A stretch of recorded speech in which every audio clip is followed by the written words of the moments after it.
Hi hello ನಮಸ್ತೆ, ನಾನು ನಿಮ್ಮ ವಿನಾಯಕ್ ನಾಯ್ಕ್. ಇವತ್ತು ನೀವು ಈ ಪ್ರೊಕ್ಯೂರ್ಮೆಂಟ್ ಪೋರ್ಟಲಿನ ಒಂದು ಟೆಂಡರನ್ನು ಸಬ್ಮಿಟ್ ಮಾಡೋದು ಯಾವ ಥರ ಅಂತ ನೀವು ತಿಳ್ಕೊಳ್ಳುವಂಥದ್ದು. ಸೊ ಫಸ್ಟ್ ನೀವು ಟೆಂಡರ್ ಮ್ಯಾನೇಜ್ಮೆಂಟ್ ಓಪನ್ ಮಾಡಿ, ಅಲ್ಲಿ ಸರ್ಚ್ ಟೆಂಡರ್ಸ್ ನೀವನ್ನು ಕ್ಲಿಕ್ ಮಾಡಿ ನಿಮ್ಮ ಟೆಂಡರನ್ನು ಸೆಲೆಕ್ಟ್ ಮಾಡಿಕೊಳ್ಳುವಂಥದ್ದು. ಸೊ ಅದಾದ ನಂತರ ನೀವು ಅದು ನಿಮ್ಮ ಕರೆಂಟ್ ಬಿಡ್ಡಿಗೆ ಬಂದು ಸೇವ್ ಆಗಿರುತ್ತೆ.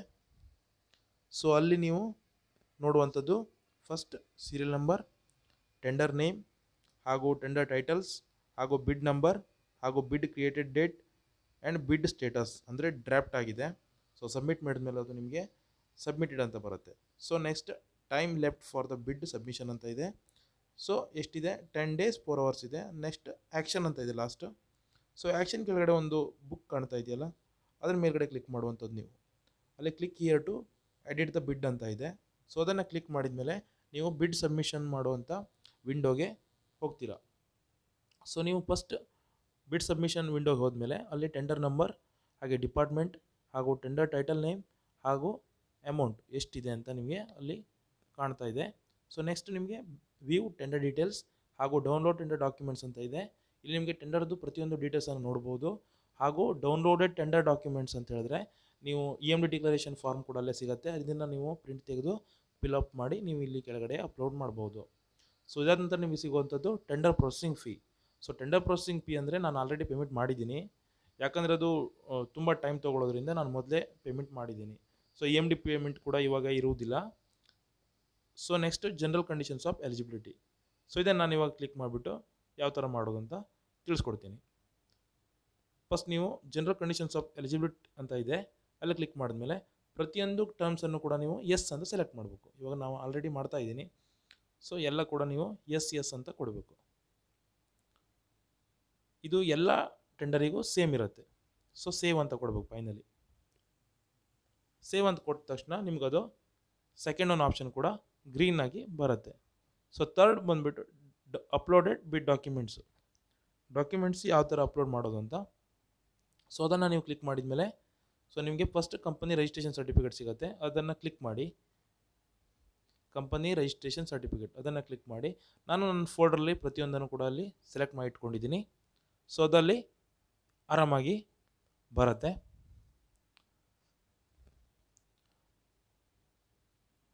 ಸೊ ಇವಾಗ ನೀವು ನೋಡುವಂಥದ್ದು ನಾನು ಬ್ಲರ್ ಮಾಡಿದ್ದೀನಿ ಅದನ್ನು. ಸೊ ನನ್ನ ಡಾಕ್ಯುಮೆಂಟ್ಸ್ ಎಲ್ಲ ನನ್ನ ಫೋಲ್ಡರಲ್ಲಿ ಸೆಲೆಕ್ಟ್ ಮಾಡಿ ಇಟ್ಕೊಂಡಿದ್ದೀನಿ. ಈಗ ಫಸ್ಟ್ PWD ರಿಜಿಸ್ಟ್ರೇಷನ್ ಕಾಪಿ ಇದೆ. ಸೊ ಅದನ್ನು ನಾನು ಸೆಲೆಕ್ಟ್ ಮಾಡಿಕೊಂಡು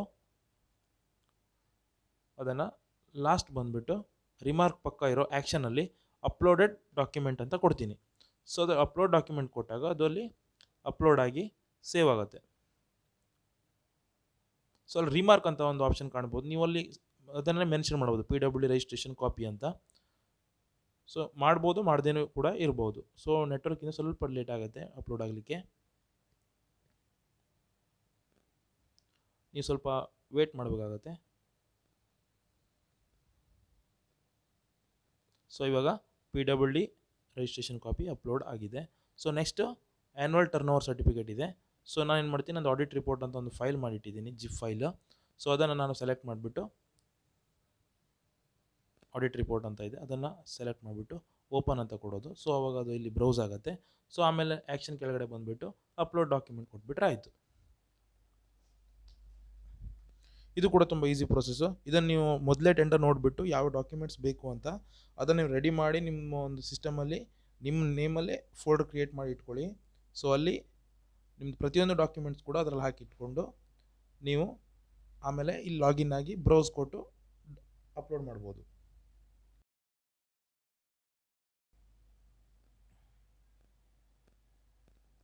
ಸೊ ಇವಾಗ ಸೆಕೆಂಡ್ ಒನ್ ಕೂಡ ಅಪ್ಲೋಡ್ ಆಗಿದೆ.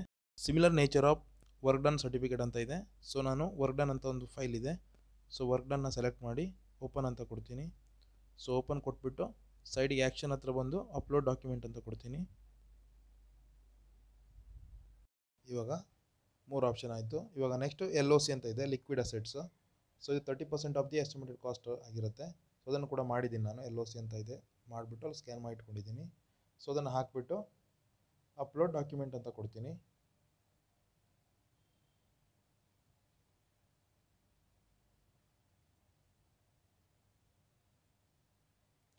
ಇವಾಗ ಇದು ಕೂಡ ಆಯಿತು.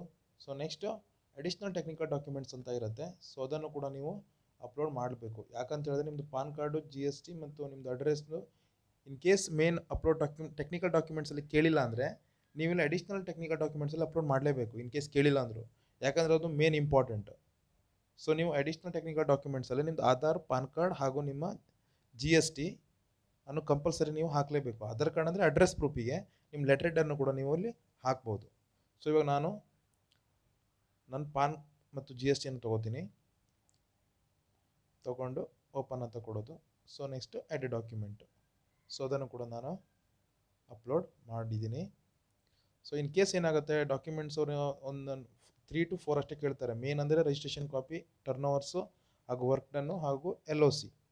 ಸೊ ಇದಿಷ್ಟನ್ನು ಅವ್ರು ಕಂಪಲ್ಸರಿ ಕೇಳ್ತಾರೆ. ಬಟ್ ಇದನ್ನು ಕೇಳಬೇಕು, ಬಟ್ ಅವರು ಮಿಸ್ ಮಾಡಿದ್ದಾರೆ. ಸೊ ನೀವು ಕೇಳದೇ ಇರಲಿ, ನೀವು ಅಂತೂ ಹಾಕಲೇಬೇಕಾಗತ್ತದು, ಅಪ್ಲೋಡ್ನ ಮಾಡಲೇಬೇಕು.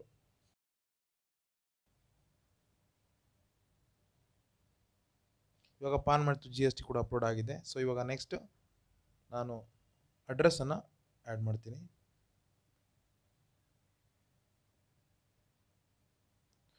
EMD ಡಿಕ್ಲರೇಷನನ್ನು ಆ್ಯಡ್ ಮಾಡ್ತೀನಿ. ಇದನ್ನು ಕೂಡ ಇಂಪಾರ್ಟೆಂಟ್, ಯಾಕಂದರೆ ನಾವು EMD ಪೇಮೆಂಟ್ ಮಾಡಿರೋದಿಲ್ಲ. ಸೊ EMD ಡಿಕ್ಲರೇಷನ್ ಫಾರ್ಮ್ ಕೂಡ ಅಪ್ಲೋಡ್ ಮಾಡಬೇಕು. ಸೊ ನೆಕ್ಸ್ಟ್ ಅಡ್ರೆಸ್ ಪ್ರೂಫ್ ಆಗಿ ಅಡ್ರೆಸ್ಸನ್ನು ನಾನು ಆ್ಯಡ್ ಮಾಡ್ತೀನಿ. ಸೊ EMD ಡಿಕ್ಲರೇಷನ್ ಫಾರ್ಮ್ ನಿಮ್ಗೆ ಸಿಕ್ಕಿಲ್ಲ ಅಂದರೆ ನಿಮ್ಮದು ಡೌನ್ಲೋಡ್ ಟೆಂಡರ್ ಡಾಕ್ಯುಮೆಂಟ್ಸ್ ಅಂತ ಇತ್ತಲ್ಲ, ಸೊ ಅಲ್ಲಿ ನೀವು ಸಿಗುವಂಥದ್ದು. ಸೊ ಇದೆಲ್ಲ ಅಪ್ಲೋಡ್ ಮಾಡಿದ ನಂತರ ಲಾಸ್ಟ್ ನೀವು ಕಂಟಿನ್ಯೂ ಅನ್ನು ಕ್ಲಿಕ್ ಮಾಡುವಂಥದ್ದು.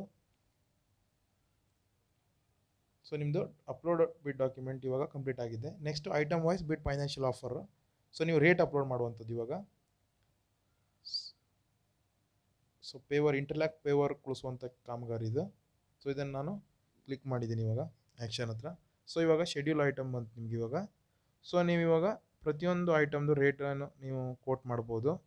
ಸೊ ನಾನು ಆಲ್ಮೋಸ್ಟ್ ಸೇಮ್ ರೇಟ್ನೇ ಹಾಕ್ತಿದ್ದೀನಿ.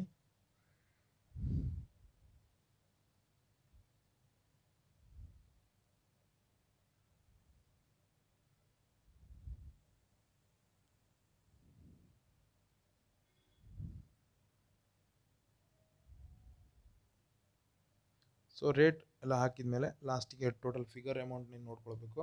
ಅದಾದ ನಂತರ ಸೇವ್ ಆ್ಯಂಡ್ ಕಂಟಿನ್ಯೂ ಕೊಡಬೇಕು. ಸೊ ಇದು ಕೊಟ್ಟ ನಂತರ ಅದು ಸೇವ್ ಆಗುತ್ತೆ. ಸೊ ಬ್ಯಾಕ್ ಬಂದುಬಿಟ್ಟು ನೋಡಿದರೆ ನಿಮ್ಮದು ರೇಟ್ ಕೂಡ ಆಗಿರುತ್ತೆ. ಸೊ ಇವಾಗ ನೋಡಿ ಪ್ರತಿಯೊಂದು ಕೂಡ ಗ್ರೀನ್ ಟಿಕ್ ಬಂದಿದೆ. ಸೊ ನೀವಿವಾಗ ಕಂಟಿನ್ಯೂ ಟು ಸೈನನ್ನು ಕ್ಲಿಕ್ ಮಾಡುವಂಥದ್ದು. ಸೊ ನೀವು ಫಸ್ಟ್ ಎಲ್ಲದು ಹಾಕಿದ ಮೇಲೆ ಫಸ್ಟ್ ರೇಟ್ ಎಲ್ಲ ಕರೆಕ್ಟಾಗಿ ನೋಡ್ಕೊಳ್ಳಿ.